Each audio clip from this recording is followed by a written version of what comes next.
Hey everybody, this is Alex Merced from alexmerced.com, and I'm just relaxing here this weekend.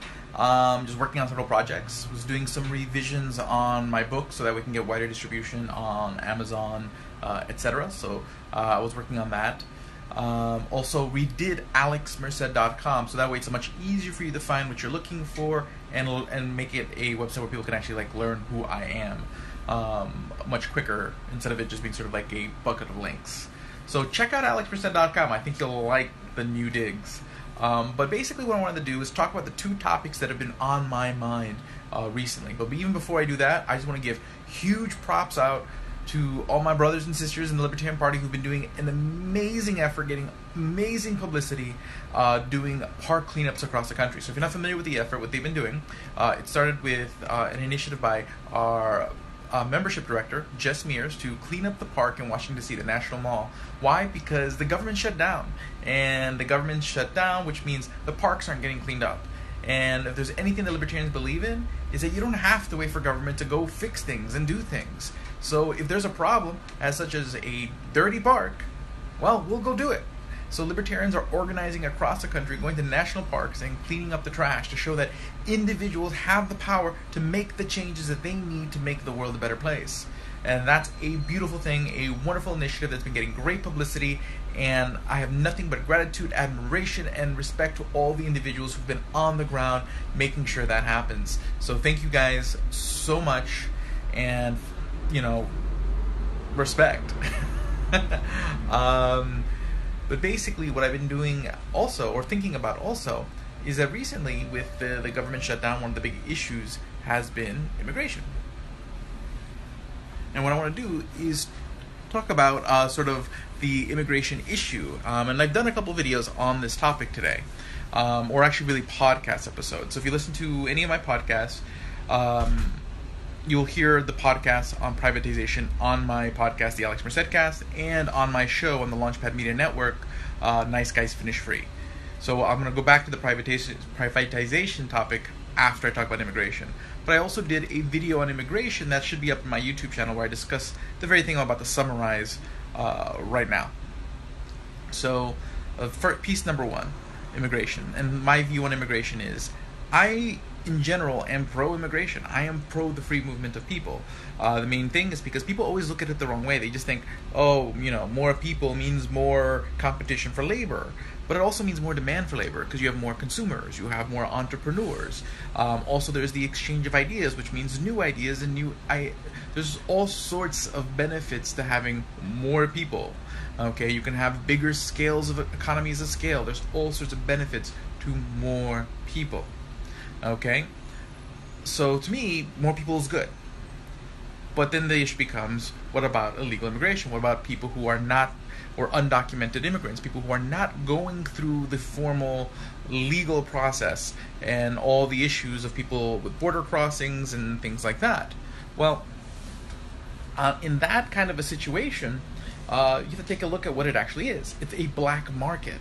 And a black market forms, like all black markets, when a good or service is too hard to attain in a formal way.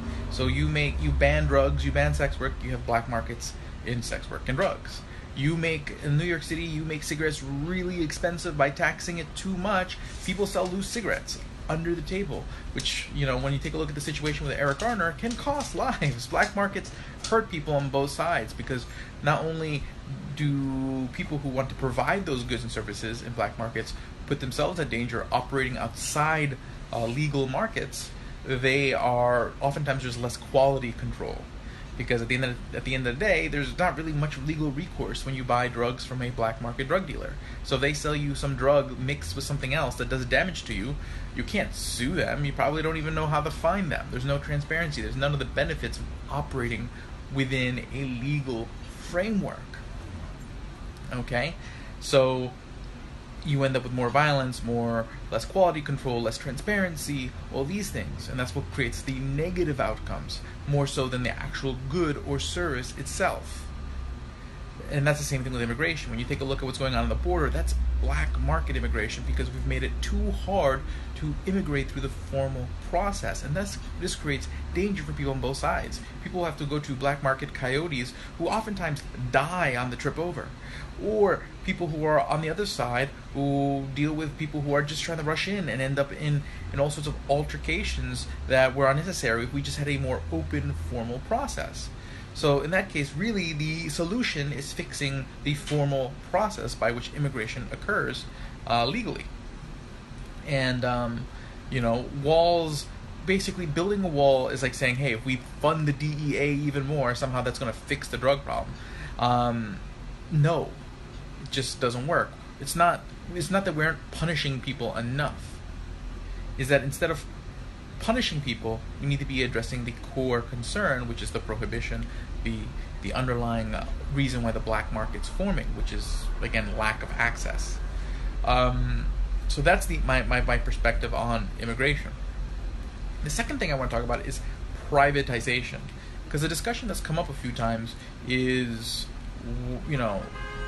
people being scared when libertarians say let's privatize X, Y, or Z. People get scared that what's going to happen is that we'll just take some national park, sell it to the highest bidder, and then that person's going to turn it into a mall.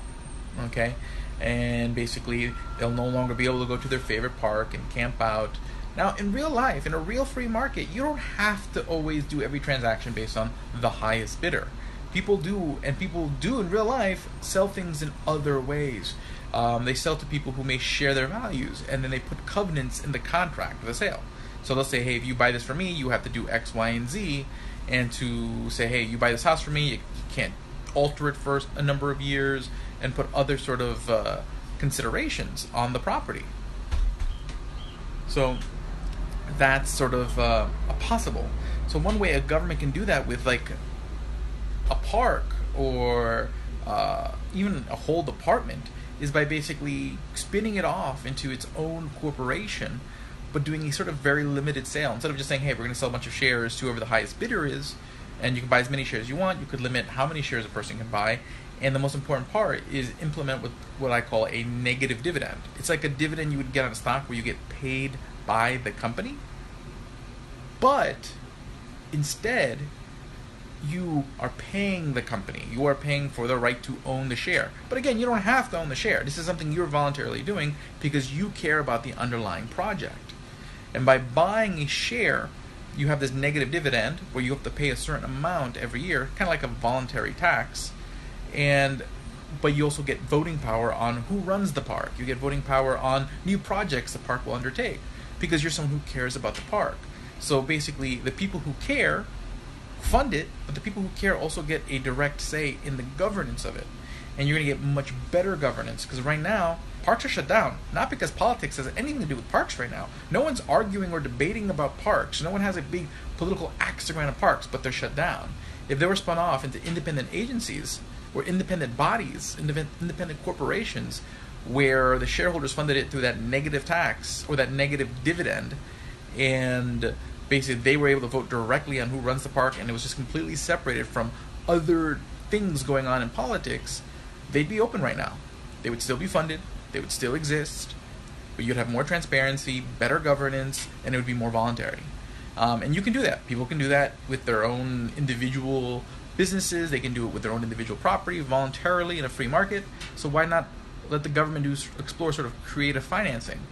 Because when you issue those shares and sell those shares, that can create the initial funding for that project to go. And so instead of selling shares and giving the money to the government, that could be the money that keeps the park operating for a period of time while the structure kind of gets on its feet.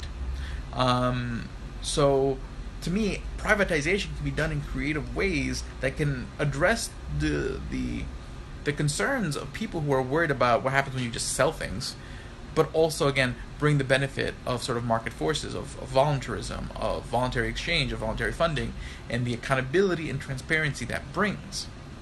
So these are the things that have been kind of on my mind lately, and if you listen to my podcast, if you subscribe to my YouTube channel, you'll be up to date with these. But I thought I would mention on a live stream, because I'm also trying to live stream more regularly as well. So you might be seeing this on Twitch, you might be seeing this on Twitter, you might be seeing this on YouTube itself. So if you're watching this, thank you. I'll be sharing it to all my other venues in a moment. But thank you guys very much. You guys have a great day and enjoy.